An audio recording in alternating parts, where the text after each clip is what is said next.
সড়কে চোখ মেললেই নতুন বাংলাদেশের প্রতিবাদ কাব্য। রঙিন দেয়ালগুলো যেন গণ অভ্যুত্থানের জ্বলজ্বলে উদাহরণ। বৈষম্যবিরোধী ছাত্র আন্দোলনের পর শিক্ষার্থীরা তাদের দ্রোহের ভাষা ছড়িয়ে দিচ্ছে দেয়ালে দেয়ালে।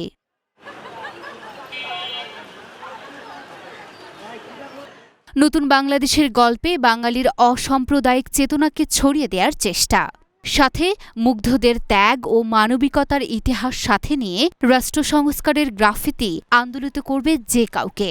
গ্রাফিতি আর্টে জায়গা করে নিয়েছে আমার মুখের ভাষা কায়রা নিতে চায়, বাসায় আমার বোন আছে, আর আবু সাইদের বীরত্বের গল্প, এমন কত কত কথা। শিক্ষার্থীরা বলছেন, বাংলাদেশ একটি স্বাধীন ও রঙিন দেশ, সেই রং ফিরিয়ে দিতেই করা হচ্ছে গ্রাফিতি। সহপাঠীদের ত্যাগ যেন ভুলণ্ঠিত না হয়, সেজন্যই স্মৃতি ধরে রাখার চেষ্টা। সেই সাথে দেখতে চান অরাজকতা মুক্ত নতুন এক বাংলাদেশ। করার মূল কারণটাই হচ্ছে আমরা সাধারণ মানুষকে একটা মেসেজ দিতে চাই যে আমরা দেশটাকে এতদিন একটা স্বৈরাচারের হাত থেকে মুক্ত করেছি, এখন আমাদের সবাইকে একত্রে কাজ করতে হবে।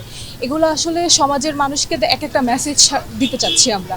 তারা রাস্তা দিয়ে হেঁটে যাবে, তারা দেখবে, তারা জানবে যে স্টুডেন্টরা এবং আমরা সবাই মিলে যদি কাজ করি তাহলে আমরা দেশটাকে সুন্দরভাবে গুছাতে পারবো।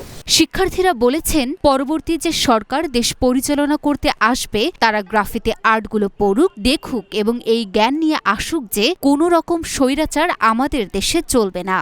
অভিভাবকরাও তাদের সন্তানদের নিয়ে আসছেন গ্রাফিতি করার জন্য। বলছেন, অন্যায়ের বিরুদ্ধে প্রতিবাদ করতে শিখিয়েছে বর্তমান প্রজন্ম।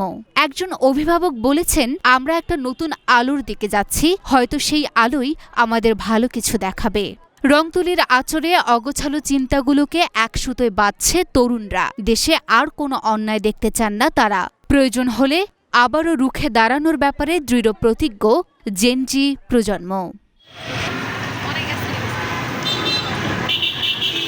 লুনা আফরোজ নিপা, ঢাকা পোস্ট।